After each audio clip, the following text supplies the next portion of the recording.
بسم اللہ الرحمن الرحیم۔ شروع اللہ کے نام سے جو بڑا ہی مہربان رحم والا ہے۔ پیارے دوستو، یہ واقعہ ہے ایک کفن چور کا، جو ہر نئے دفن کیے ہوئے مردوں کا کفن چرا لیا کرتا تھا۔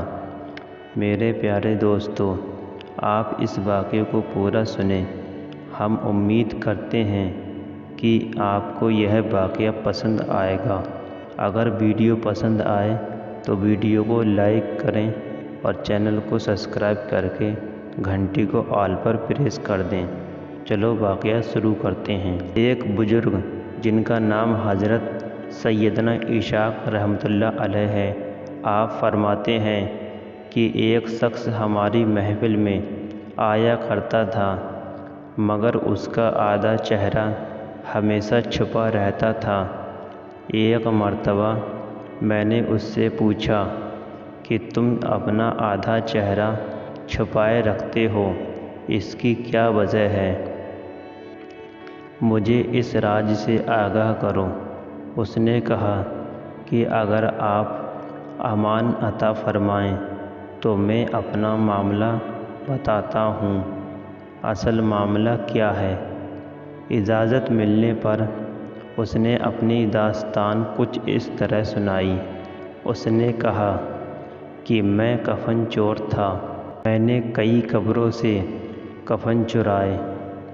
جب بھی کسی قبر کے متعلق معلوم ہوتا تو فوراً وہاں پہنچ کر اس کا کفن چرا لیا کرتا تھا۔ ایک مرتبہ ایک عورت کا انتقال ہوا۔ جب اسے دفنا دیا گیا تو میں فوراً قبرستان پہنچ گیا۔ جب مٹی ہٹا کر کفن کی ایک چادر ہٹائی اور دوسری چادر کھینچنے لگا تو اچانک اس عورت کی بے جان جسم نے حرکت کی اور چادر کو تھام لیا۔ میں نے کہا، تمہارا کیا خیال ہے؟ تم مجھ سے جیت جاؤ گی؟ ایسا نہیں ہو سکتا۔ یہ کہہ کر میں گھٹنوں کے بل بیٹھ گیا اور پوری طاقت سے کفن کھینچنے لگا۔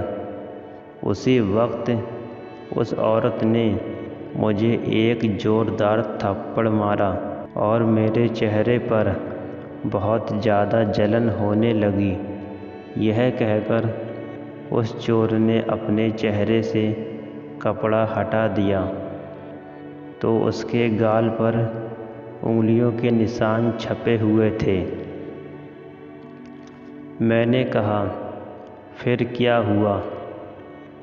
اس نے کہا کہ میں نے پھر اس کپڑے کو اس پر ڈال دیا اور جلدی جلدی میں نے اس قبر پر مٹی ڈال کر دوبارہ سے بھر دیا، اور میں نے یہ ارادہ کر لیا کہ جب تک میں زندہ رہوں گا دوبارہ کبھی بھی چوری نہیں کروں گا۔ اللہ میرے سبھی گناہوں کو معاف فرمائے اور مجھے توبہ کرنے کی توفیق عطا فرمائے۔ حضرت سیدنا ابو اسحاق رحمۃ اللہ علیہ فرماتے ہیں، اس کفن چور کا سارا واقعہ لکھ کر حضرت سیدنا ابو حریرہ رحمۃ اللہ علیہ کی طرف روانہ کیا۔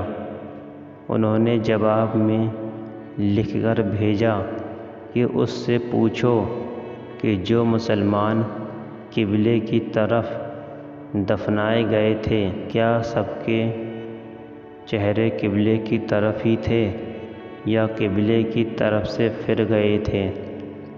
میں نے کفن چور سے پوچھا تو اس نے کہا کہ میں نے جن لوگوں کے کفن چرائے ان میں سے زیادہ تر چہرے قبلے کی طرف سے پھر چکے تھے۔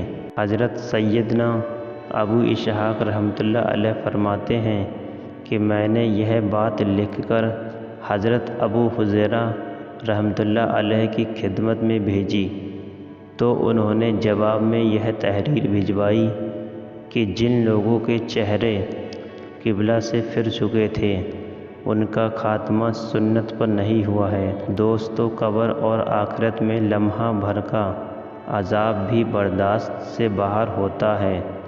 ہمارے نازک جسم جہنم کی بھڑکتی ہوئی آگ کا مقابلہ نہیں کر سکتے۔ اگر اسی طرح غفلت بھری زندگی گزارتے رہے اور اسی حالت میں موت آ گئی تو وہ ذلت اور رسوائی اور دردناک عذاب کا سامنا کرنا پڑے گا۔ میرے دوستو، جلد سے جلد اپنے گناہوں سے توبہ کر لیجئے اور رو رو کر اللہ تعالیٰ سے معافی مانگ لیجئے۔ اللہ تعالیٰ ہم سب کے گناہوں کو معاف فرمائے۔ آمین ثم آمین۔